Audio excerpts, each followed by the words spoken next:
Good morning. My name is Malcolm Clemens Young. I'm the Dean of Grace Cathedral here in San Francisco, California. Welcome to the Forum Winter Season. Our theme this year is resonance, the way ideas and values from the past continue to echo into the present and shape the world we live in. Few ideas in American life show this more clearly than the First Amendment's commitment to the separation of church and state. More than 200 years ago, the Constitution set out a bold experiment that government should not favor or support any religion, while protecting everyone's freedom to believe or not believe. Over time, that principle has had a powerful and lasting impact. It has helped protect our public life from our religious conflict and has made possible the extraordinary religious diversity that exists in this country. But in recent years, those echoes have begun to sound different.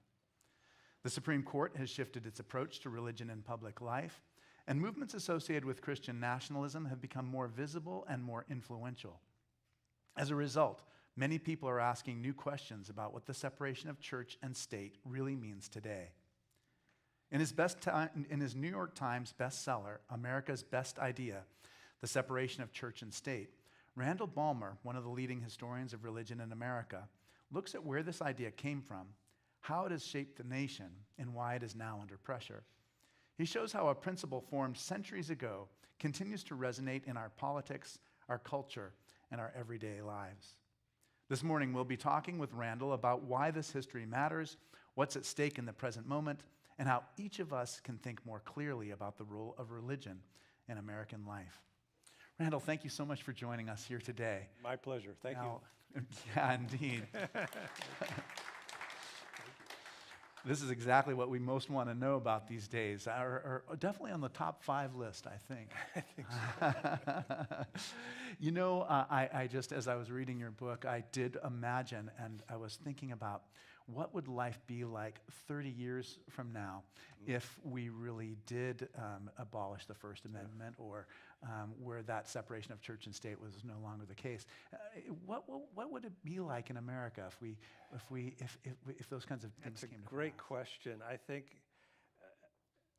the first thing that comes to mind as a person of faith is that I think the religious vitality of this nation would be diminished. Yeah. I think of the First Amendment actually in terms that Adam Smith did way back in 1776. Adam Smith in 1776 wrote a book called The Wealth of Nations, which you probably heard about, which is a brief for free market capitalism. And of course, he's arguing that the government should not regulate commerce or business, which is a whole other conversation.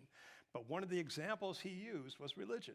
Yeah. He said, if the state stays out of the religion business, religion will flourish.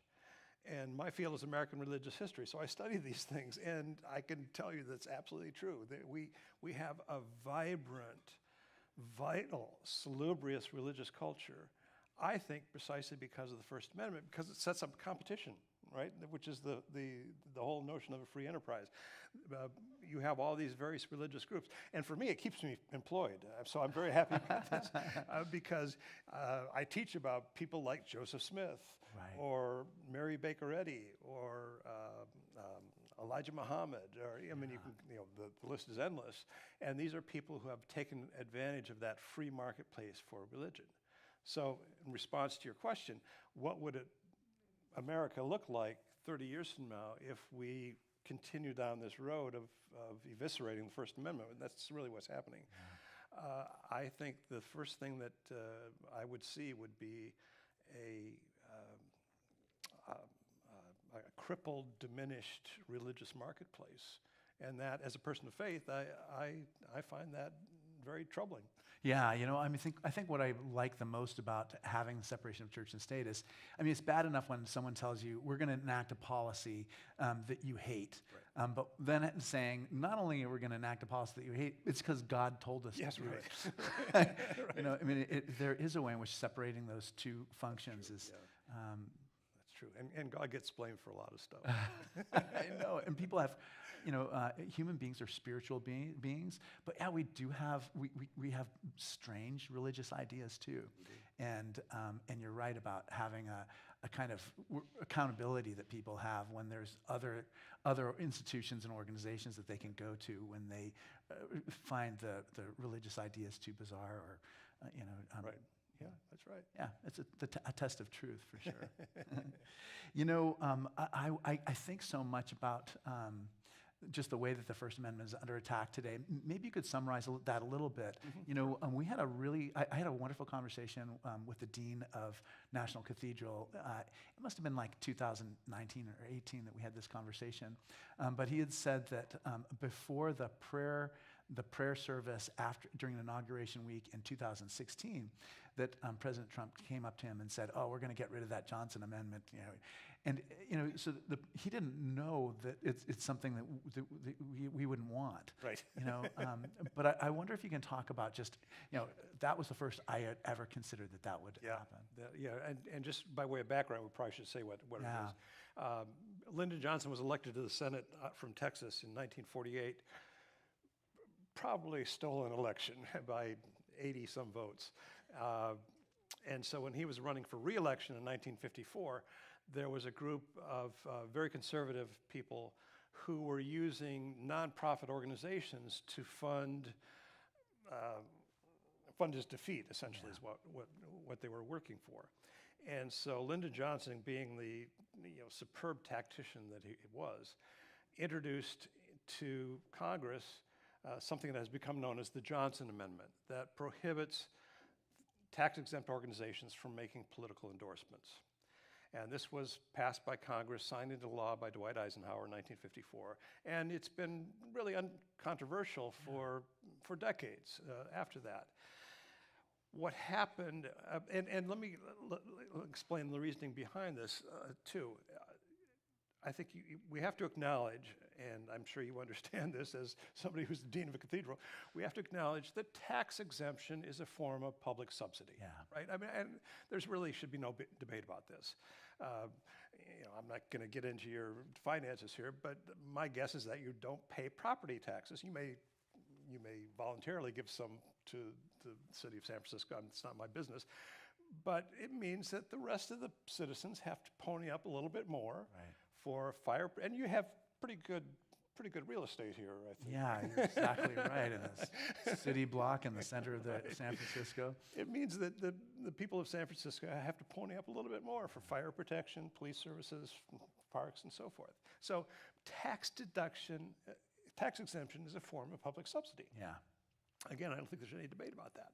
And so all the Johnson Amendment asked was that in exchange for that public subsidy, tax-exempt organizations should not make political endorsements. Yeah. And again, as I said, for decades, this was a pretty good deal. Yeah, and we can still speak out about propositions. Absolutely. We just can't endorse particular candidates. Exactly. So it's a pretty narrow band even in terms of where the restriction is. And what happened is that beginning with the rise of the religious right in the late 1970s is that some of these preachers began to say, well, why can't I make these political endorsements and so forth? And Trump really adroitly picked up on that in the 2016 campaign. He said, let's get rid of the Johnson Amendment, as you were saying just a minute ago. But let's play this out. Let's talking about what that would look like. Right, I think about this all the time because this is just like the nascent beginning of this. But you can imagine if I nominated Nancy Pelosi or endorsed Nancy Pelosi, and I expected her to put me on the special commission of religious leaders who are going to determine like what foreign policy might be. Yeah, I mean, you start. What are you going to give me if I give you an endorsement? Exactly. And even for wealthy individuals, the example I'd like to cite, say I had an extra $4 or $5 million sitting around, which I assure you I don't. And I came to you and I said, Dean, I bet you could use $3 million here at Grace. All I want you to do is say some nice words about my cousin, J.D. Vance, who's running for Congress. That puts you in a position of selling out really to the highest bidder. Exactly. And it's also kind of a money laundering scheme, really, for me, because I get the tax deduction for my $3 million contribution. Yeah. It's really a cynical system that they're proposing. And so it just introduces such terrible corruption. It does. And that's what I just don't hear people on the religious right talking about. And I don't understand it. I don't understand how you can make these drastic changes without recognizing. I mean, I think what we're learning right now is that a lot of habits of American democratic life that have been longstanding habits but aren't legislated per se. Yeah, exactly. Disappearing. Yeah, Absolutely. And that's, I think the Johnson Amendment, that's a tough one. I mean, it's complicated by the fact that the IRS has not been enforcing it very well. right. But even so, even symbolically getting rid of the Johnson Amendment, I think would be a bad. Yeah, and like I said, that we're at this stage where we haven't adjusted to it at all, but you can imagine an extreme, like where people aren't following any rules, where they're not guided by kind of moral judgment, a sense of democratic principles. You can see. So talk about a little bit about the other issue I think of when I think of today and the separation of church and state is religious schools receiving government subsidies. Talk us through that a little bit. Like how has that evolved over time? It's in the 19th century, a member of Congress from Maine by the name of James Blaine, who actually was Speaker of the House and eventually was a candidate for president on the Democratic ticket, introduced an amendment, constitutional amendment in Congress, came to be known colloquially as the Blaine Amendment, that prohibited the use of taxpayer money for religious education. It did not pass, it passed the House, but it didn't get the necessary margin in the Senate, so it never became a constitutional amendment. Nevertheless, 37 states adopted some version of the Blaine Amendment. And that has always been a kind of a bright line marking the separation of church and state. That is the use of taxpayer money for religious education. And what we're seeing now, with the Supreme Court, I like to say I wish the current Supreme Court had half as much deference for the First Amendment as it does for the Second Amendment. But what's happening is that the Supreme Court is steadily whittling away at that line of separation over religious education. And so states with Republican supermajorities and a Republican governor, places like Oklahoma, Iowa, Florida, and so forth, have been establishing these voucher programs and educational accounts, whatever they're calling them. But the clear intent is to have taxpayers fund religious schools. And there's a cynical strategy behind this, which is, I find, just unnerving, and that is, you have these legislatures that I say are dominated by one party, and what they begin doing is starving public education of any funds or the necessary funds. And then they come back, they circle back 4 or 5 years later and say, oh, look, our schools are failing. We can't let our students go to these failing schools. And then they devise these voucher programs or educational accounts, whatever they want to call them. It's the same thing, but it's gradually whittling away at the Blaine amendments, but also in a larger perspective, the separation of church and state. What other places do you see church and state kind of being under? Well, I think we see it in public places. With the Trump administration, apparently, I haven't seen them, but there various agencies are broadcasting these religiously inflected messages. But a big push has been posting the Ten Commandments in public places and so forth. And these are Christian nationalists.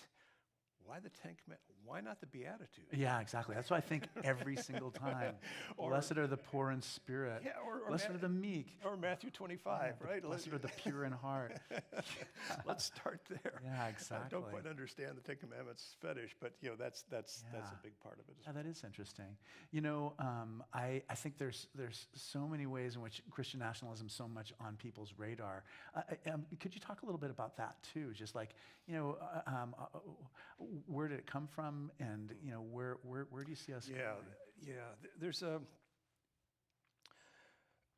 if I had to identify a single culprit, and that's not really fair because it's complicated, it's broader than that. But I think the main culprit is a guy by the name of David Barton.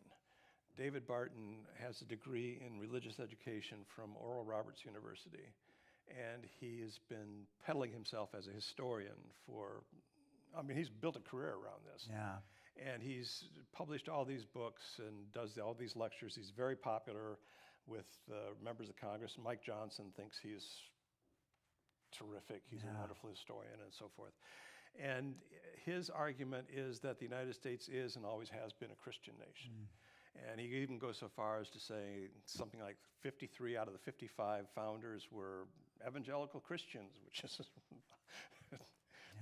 Thomas Jefferson doesn't exactly fit that mold. Right, exactly. I don't know if anybody did. I mean, no, because there wasn't even, I mean, what we mean by evangelical Christians didn't exist precisely, 100 years ago. Precisely. Yeah. But he's been peddling this, and he actually in 2012, 2013, I forget the exact date, he had a best-selling book, New York Times best-selling book called The Jefferson Lies, in which he peddles all this stuff. And actually a friend of mine who's now retired from Grove City College in Pennsylvania actually started looking into this. And turns out this guy, this David Barton, is wrenching quotations out of context, but even making up quotations out of whole cloth. It's so egregious that his very conservative publisher, Thomas Nelson Publishers in Nashville, I'm sure you're aware of that publishing house, withdrew his book from publication. Now, this is a New York Times best-selling book. I mean, how bad does it have to be? Right, completely. Exactly, it's making them millions of dollars, and they're going to exactly.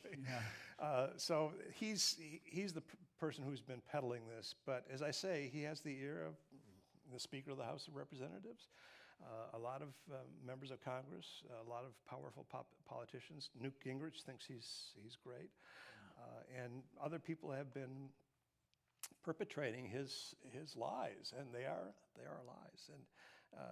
And just can I do a quick refutation? Please. Yeah, exactly. I mean, all right. This notion that the United States is and always has been a Christian nation. Evidence number one to refute that would be the First Amendment itself. Yeah. Congress shall make no law respecting an establishment of religion or prohibiting the free exercise thereof. And that's 16 completely words. Clear. Yeah, pretty clear. It's not hard to understand that. And what I find probably even more persuasive is the Treaty of Tripoli. And I expect most people haven't heard of the Treaty of Tripoli, and I hadn't either when I started doing my research. But at the end of George Washington's administration, he negotiated a treaty that came to be known as the Treaty of Tripoli. It was sent to the Senate for ratification by John Adams, the second president, with his full endorsement, read aloud in front of the Senate, and ratified unanimously by the United States Senate. Article 11 of the Treaty of Tripoli reads, "As the government of the United States is not in any sense founded on the Christian religion." As the government of the United States is not in any sense founded on the Christian religion. And by the way, the Christian nationalists are also the people who claim to be originalists. Yeah, right. Exactly. That's so strange. And the founders unanimously ratified a treaty that said the United States of America is not in any sense founded on the Christian religion. That's pretty clear evidence. Yeah. I would love it if you could take us even back further, just like Roger Williams' time, Yeah, sure. 1636, to the days when it was just a dream to think of just the religion and state being separated. Yeah, and so who began thinking of that? The example back in Europe and England was to have church and state intertwined. Yeah. That is kind of mutually reinforcing structures. And the person who descended from this, my wife is actually a descendant, Roger Williams. I think I am too, actually. Are you really? Yeah, we're related. Because Roger Williams was educated at Cambridge University back in England, which was a hotbed of Puritanism. Came to New England and eventually settled in as the pastor of the Puritan church in Salem. And very quickly grew suspicious of the close intertwining of church and state in Puritan Massachusetts, and began criticizing the government for doing that. Yeah. And of course, the Puritans didn't care for that. Right. So he was tried. He was convicted of diverse and dangerous new opinions, and then exiled to what became Rhode Island, where he established a haven of religious toleration. But in 1646, he published a book called The Bloody Tenet of Persecution, in which he talks about the metaphor that we're now so familiar with, the idea of the church and the state separated by a wall of separation. But if you look carefully at his language, he wanted to protect the garden of the church from the wilderness of the world by means of a wall of separation. And what I'd like to point out is that Roger Williams and his contemporaries in the 17th century were not members of the Sierra Club. Yeah. That is to say, they didn't share our romantic notions about wilderness. For them, wilderness was a place of darkness and danger where evil lurked. Yeah. And so when he talks about separating the garden of the church from the wilderness of the world by means of a wall of separation, which is where this metaphor comes from, he was concerned about protecting the integrity of the faith. Right, exactly. Not corrupting the government. Exactly. Yeah. Exactly. And part of my overall argument in the book is that I think Thomas Jefferson came at this question with the opposite concern. That is to say, he didn't want religious factionalism to impede the workings of the state. And I think, the beauty of the First Amendment, and I call it America's best idea, is that it's worked both ways. Yeah. And it's worked beautifully for over 200 years. Why would you want to get rid of it? Right. Well, talk a little bit too about, I think one of the things, I have a very dear friend, they keep saying, this is unprecedented, reading the daily newspaper. Yeah. And in many respects, he's right. But there are, ebbs and flows. And maybe you could talk a bit about the ebbing and flowing of this idea, America's greatest idea. Yeah, that's a great question.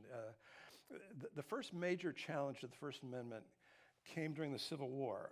When the Confederacy seceded from the Union, they pointed out that the Union Constitution, our present Constitution, contains no mention of God and Jesus Christ and all this stuff, and the stuff that Christian nationalists want to put into the Constitution. And so they were very careful when they cobbled together the Confederate Constitution to add that language into the Confederate Constitution. And so in response to that, there was a group of primarily ministers, that banded together and formed an organization that came to be known as the National Reform Association, an early form of NRA, I guess. National Reform Association in this case. The head of this group was a man named, I'm blank at the moment, William Strong, who was actually a member of the Pennsylvania Supreme Court, who later became a member of the U.S. Supreme Court after he was appointed by Ulysses S. Grant in 1870. So this was not a fly-by-night organization. This was a serious organization. And they drafted an amendment that would cobble all sorts of Christian language into the Constitution, particularly the preamble. Jesus being the light of the Lord nations, and that sort of, all that sort of language. And they took their proposal, their amendment, all the way to the president, to Abraham Lincoln, who wisely temporized and said, in effect, I'll get back to you. And wisely never did. But that was the first of many episodes in American history where people have tried to amend the Constitution or to add language that would kind of baptize the United States. And I think what's happening more recently, if I can... because the Cold War period, I can understand that also being a time where... That's when, the 1954 is when we have Under God added to the Pledge of Allegiance. 1956, we have In God We Trust on our coins and currency. As Stephen Colbert says, right where it belongs. I think what's happened, and then you had another big push in the 1960s after the Supreme Court rulings that outlawed required Bible reading and prescribed prayer in public schools. And I think what's happened since, in the last couple of decades, is that the people who we would call Christian nationalists, have sort of abandoned the constitutional amendment approach because they realize they can't do that. And what they're doing is is, as we talked about earlier, pushing at it incrementally with, particularly with public education and you know, the religious statements in public places and that sort of thing. So it's a different approach. It's a stealth approach more than, for example, amending the Constitution might be. Yeah, you know, and I think everything's going to look different at different times too. And I mean, the likelihood that that Californians would vote to amend the Constitution to make it just doesn't seem like a very. I hope not. Yeah. Anyway, one of the things that's interesting to me about the book too is just thinking about, you know, there were established churches in colonies in the United States, Massachusetts, Connecticut, Maryland, Virginia, et cetera. Right. How did they convince those societies to change their approach so that they It's a great, that's a great question. And I think, and just, you know, kind of zooming out for the 40,000-foot view here, one of the motivations on the part of the founders in crafting the First Amendment was an acknowledgement of the religious diversity that was already in the colonies. Yeah. So if they were going to make an established church, would they say it's the Church of England? Right. Probably not after you just fought the American Revolution. Yeah. Probably not going to baptize the Church of England as the state church. Methodists, Baptists, you know. Congregationalists. If they'd said Unitarians, everybody would have been in an uproar, right? Yeah. It just wouldn't work. So we're very, very conscious of this. But the notion of disestablishment, I think, really takes hold with the last two states to disestablish religion. And that was Connecticut in 1818 and Massachusetts in 1833. So up until that time, taxpayers supported the Congregational Church, which is, by the way, a lineal descendant of Puritanism. So the UCC is actually historically a Puritan church. Right, exactly. Not much similarity between then and now, but that's what it was. And in Connecticut in particular, I really love this story. Lyman Beecher, who was pastor of the Congregational Church in Litchfield, Connecticut, which is in I served in one of his old churches. You did? Like the church building was Lyman Beecher's. Is that right? Yeah, St. John's on Bowdoin Street in Boston. Is that right? Yeah. I know that. Yeah. Well, I served St. John's Episcopal Church in Washington, Connecticut, which is just down the road that's neat. From Litchfield. Yeah, perfect. That's great. So Lyman Beecher was just up in arms as this referendum was coming to a vote in Connecticut in 1818. This is going to destroy religion. It's going to destroy morality. Right. Things are just going to go to hell if this happens. Oh, yeah. And then the people of Connecticut voted by a small margin to disestablish the Congregational Church in Connecticut. 2 years later, Lyman Beecher says, this is the best thing that ever happened to religion in Connecticut. We've got revivals all over the place. Right, exactly. We've got religious energy and fervor precisely because it's not something that's forced, or it's something that you choose freely. Exactly. And that choosing freely, I love how many times you kind of reference the Baptists, and that's a question I completely have, is just, you know, so from my perspective, the Baptists are built on this idea of religious freedom, of choosing yourself, that you weren't baptized as a baby, but you chose this. Yeah, right. And so often in American history, the Baptists have been the one to remind us of the importance of separate church and state, and that's not all what we're seeing now. So I would love it if you could just kind of give me your opinion on this. Like how can Baptists kind of turn their back on such a fundamental? It's it's real, one of the real tragedies of the last several decades, I think. The real turning point was 1979 with the conservative takeover of the Southern Baptist Convention. Up until that time, we could count on Baptists to patrol this wall of separation between church and state. And in 1979, they decided to go essentially with the religious right. I mean, it's a longer narrative than that, but that's essentially what happened. And they have not only given up on that duty. Fundamental principle. Exactly. Yeah. They are now trying to undermine it altogether, and so that's a real tragedy. And you know, I'll do a quick anecdote if I may. I'm sure a lot of folks remember 2001, down in Alabama, the Chief right. Justice of the Supreme Court, Roy S. Moore, plopped a granite monument in the lobby of the Judicial Building in Montgomery, emblazoned with the Ten Commandments. And he also claimed to be a Baptist. Now, this is just crazy. I mean, no real Baptist would put up with this chicanery. I mean, real Baptists. Right, yeah. And I actually happen to have been one of the expert witnesses in that case down in Montgomery. And when Judge Thompson ruled correctly that the monument represented an abrogation of the Establishment Clause of the First Amendment, Congress shall make no law respecting an establishment of religion. And he ordered that monument removed. One of the protesters screamed, "Get your hands off my God." Yeah, right. That's exactly right. Idolatry. I think it's right. We're worshiping this stone that has something written on something it. about graven images. Yeah, Am I right? exactly, completely. It's like the most graven image you could think of. And let's circle back to Roger Williams, right? Protecting the garden of the church from the wilderness of the world. It's a beautiful example of that, right? Because when you begin to collapse the distinction between church and state, you subject the faith to fetishization and trivialization. Right. And that's precisely what was happening down in Montgomery. And it's another form of it, the same dynamic as you described of the person offering me millions of dollars to endorse J.D. Vance or whoever it might be. Right. Yeah. I think part of this too.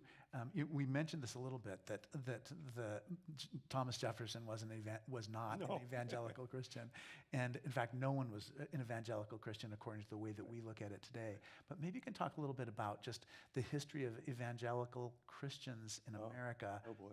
So how did that whole idea come into being? Yeah. Or that label even. I mean, because obviously there are people who had positions like this in 1880. They just wouldn't have called themselves evangelical. No, they wouldn't. And actually, the term became part of the kind of popular lexicon really with Jimmy Carter in the mid-1960s. Before that, evangelicals would refer themselves as born-again Christians. Right. Yeah. And Jimmy Carter, made the term both born-again as well as evangelical much more mainstream. But in terms of the history of evangelicalism, I think, it goes back to the Protestant Reformation and Martin Luther. Yeah, evangelische. Right, evangelische churches, still called that in Germany. In America, evangelicalism comes about with the kind of commingling of three different strains. The vestiges of New England Puritanism, Scots-Irish Presbyterianism, and Continental Pietism. The three Ps, they call them. Yeah. And they came together in an event that historians call the Great Awakening, which is a colonies-wide revival that took place on the Atlantic seaboard in the middle decades of the 18th century. George Whitefield, Anglican preacher, Jonathan Edwards, all major figures in that movement. And it kind of came together at that point. And then it gets redefined somewhat in the early part of the 19th century with the camp meeting revivals, and also with the revival up in upstate New York under Charles Grandison Finney. Yeah. And that's when you have a real push toward social reform among evangelicals. So when I look at the religious right today, I immediately go back as a historian and say, look what evangelicals were doing in the 19th century. Yeah. They were advocating for women's equality, including voting rights, which is a radical idea at that time.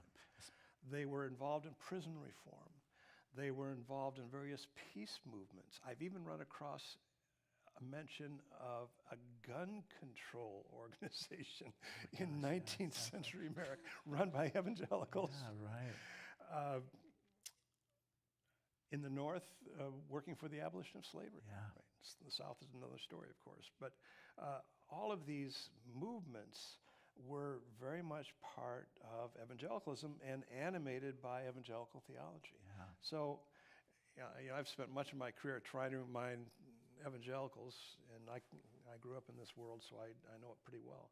about their history and trying to get them to reclaim their past. And you can see how overwhelmingly successful I've been. Well, I do think that the American Baptists, still have that as Yes, a they do. deep part of their culture, and I guess part of this is like the difference between North and South too. Because I mean, if you want to go around, I mean, you may see like signs of Christian nationalism in San Francisco and in Oakland, but I don't think you're going to see as many as you would if you were in another region of the country.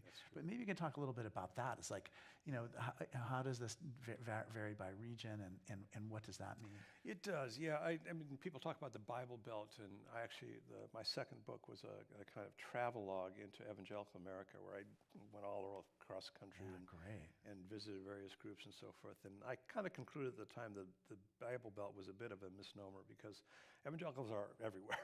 Yeah, right. Yeah. Now they are concentrated in more in different regions. And that's a good point. I think that Donald Trump forgets about that. We have all different kinds of people mixed everywhere in the country, every county.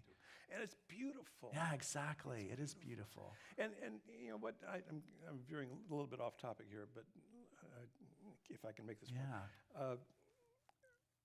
I think the real trouble with Christian nationalists is that they are succumbing to what I call majoritarianism. Yeah. That is to say, hey, look, we Christians, and they define Christian rather so broadly, we Christians are a majority in such and such a county. Therefore, we can impose our beliefs, our lifestyle on the school curriculum, on laws in the county, and so forth. And that's a majoritarian ethic.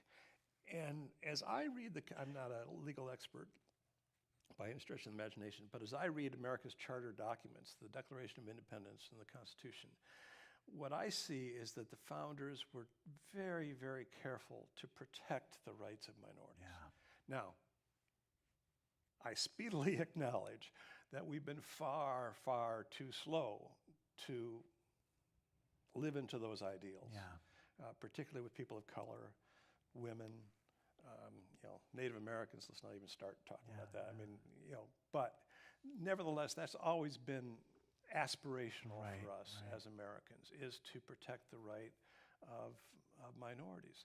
And so for these Christian nationalists to come along and say, we think this is a Christian nation, therefore we should have this sort of legislation and so forth, it's a majoritarian ethic that,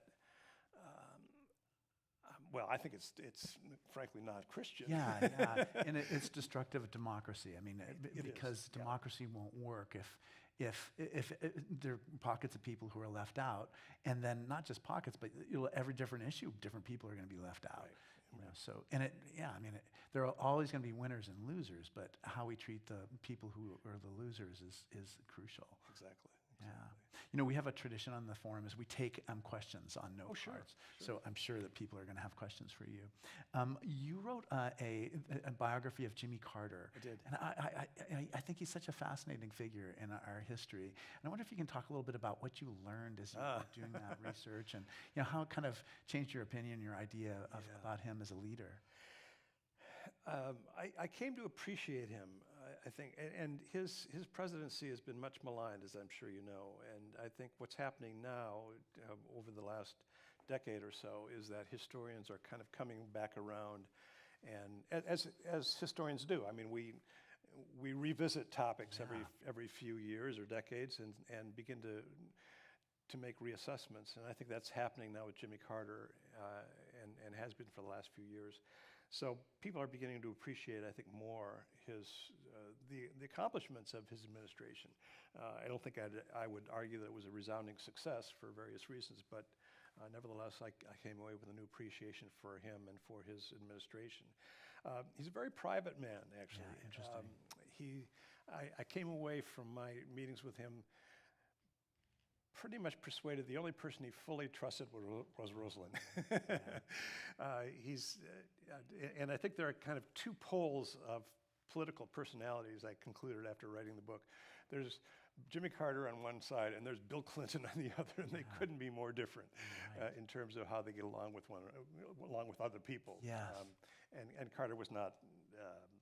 Well, he could be abrasive, but it's not that he was unfriendly. But Bill Clinton is in a whole other category. Yeah, it seems to me. That's very interesting. But he was a person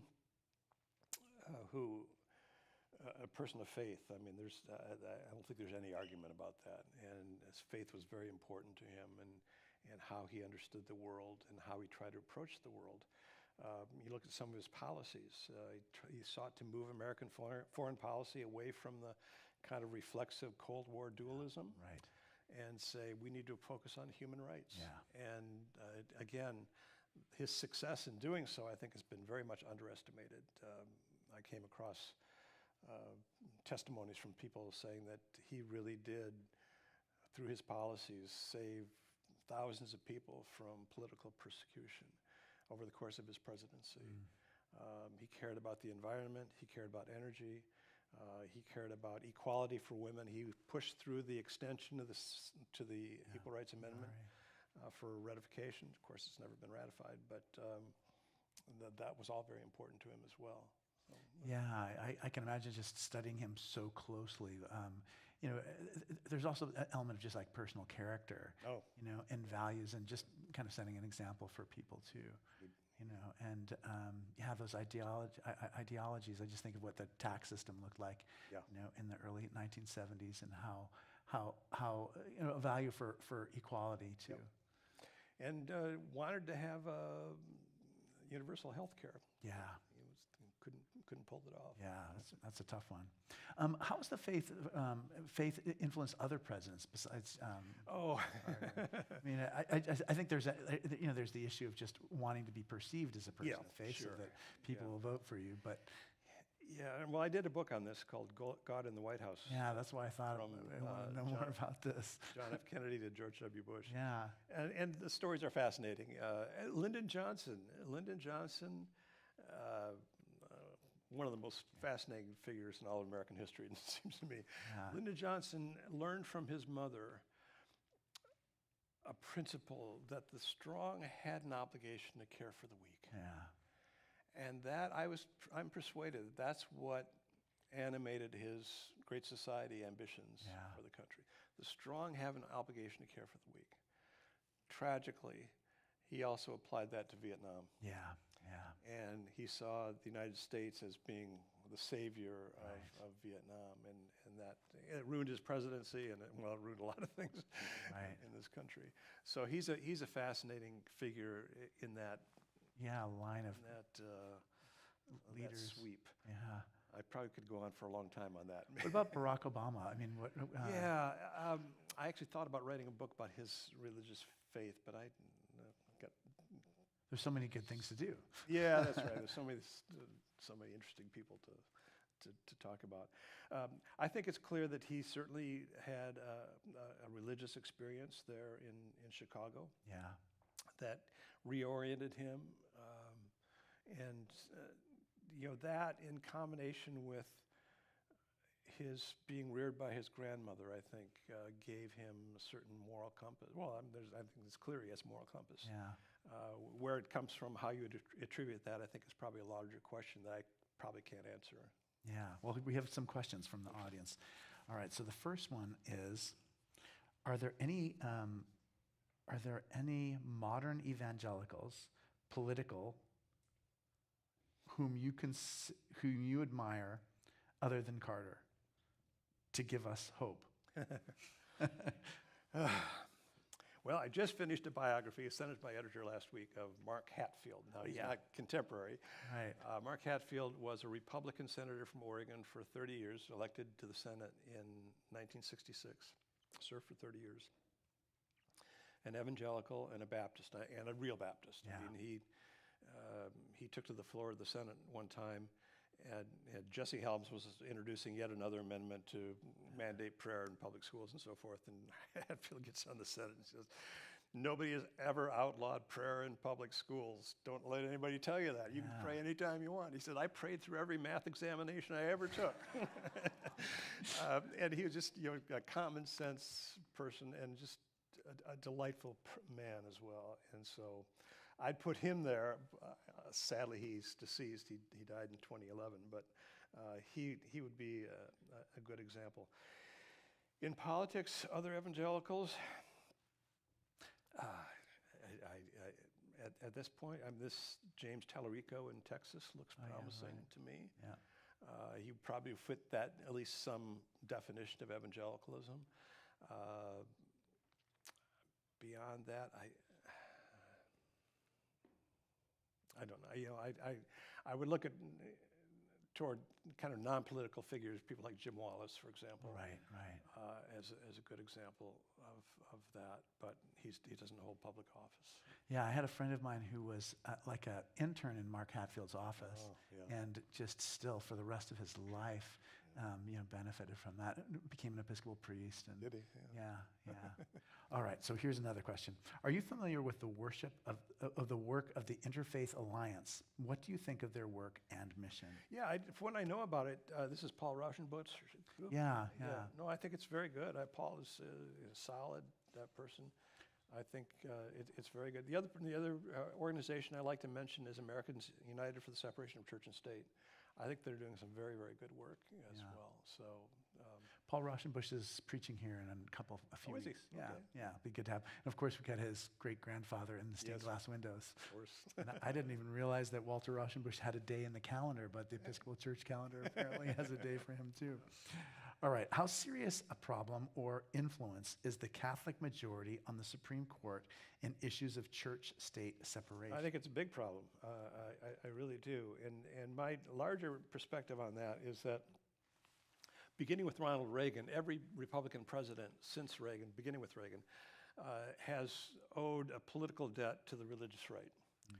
And so how do you discharge your political debt? Well, you try to do all sorts of things, like in Trump's case, decimating the Johnson Amendment or whatever he might try to do. But the big payback is always a nomination to the Supreme Court.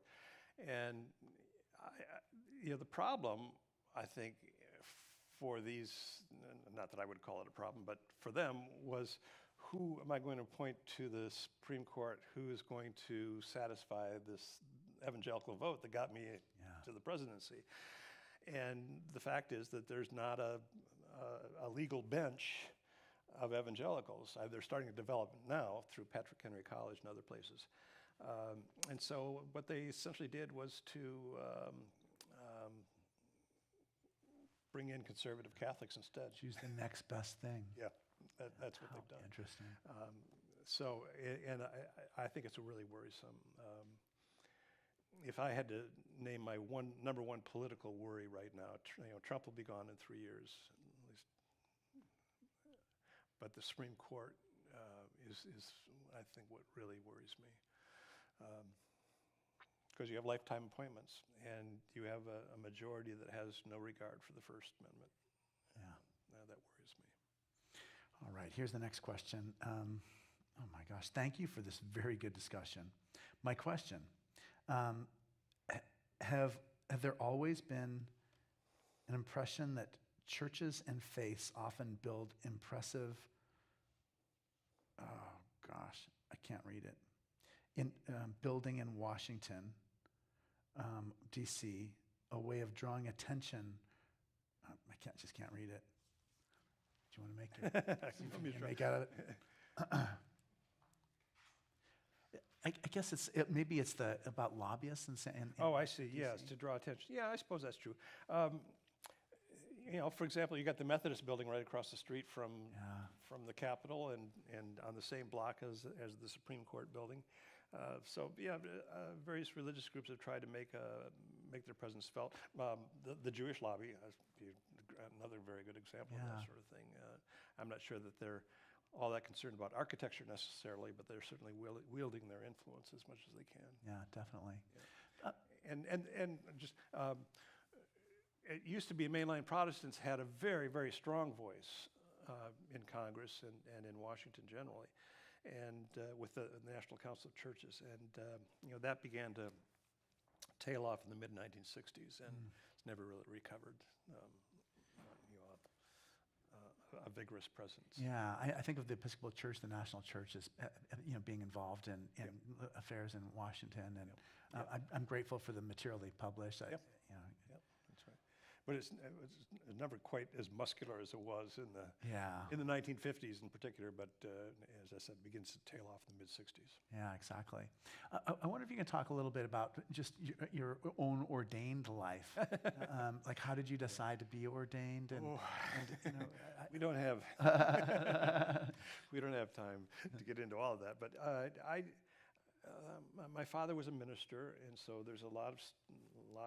If I put myself on the couch, there's a lot going on there. Yeah. And I felt the call fairly late in life. I was ordained age 50. Yeah. So fairly late in life.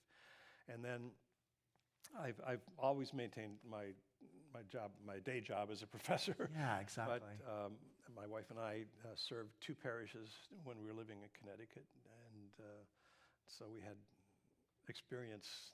Yeah, and I wonder if you can talk a little bit about that, what that was like being a pastor too, because in a way you're kind of a pastor to your students, certainly, but right. It's a different thing when you.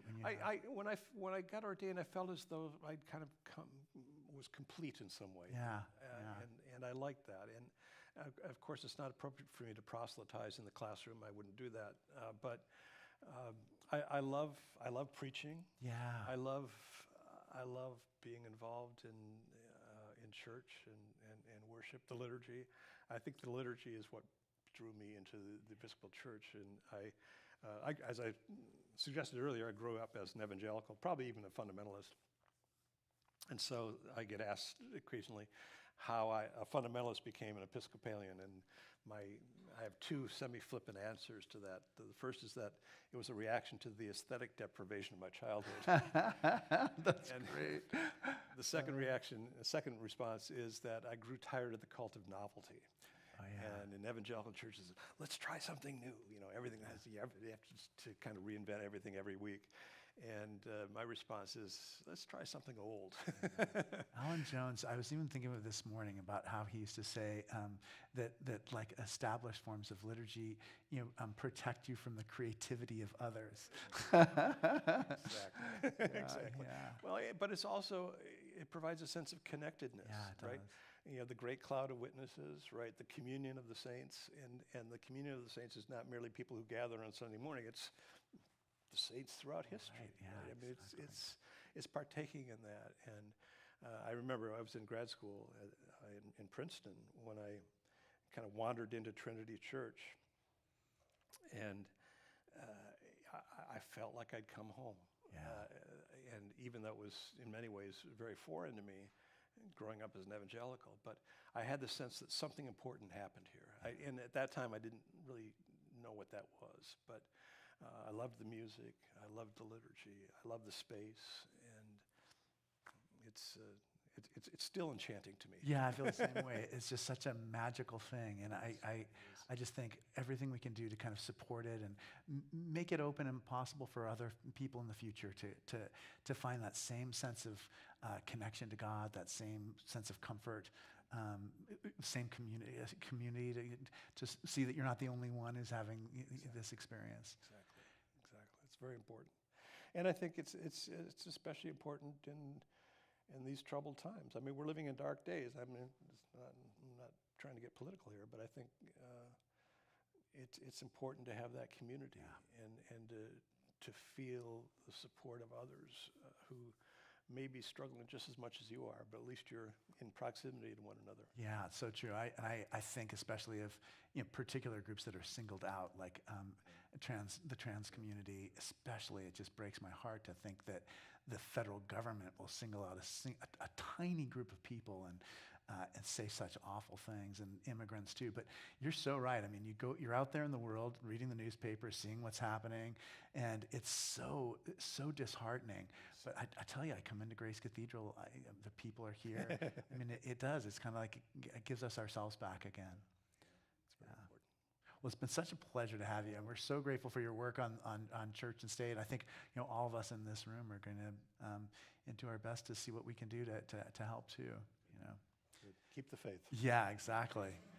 We have so much coming up, though. This next week, we're going to be on the forum. We're going to be having a conversation about the environment. I'm looking forward to it very much. Please join me next week when my guest will be Eugene Kripikov, founder of Work on Climate. We'll be talking about regenerative economics, systems that actively restore ecosystems, replenish resources, and promote social equality.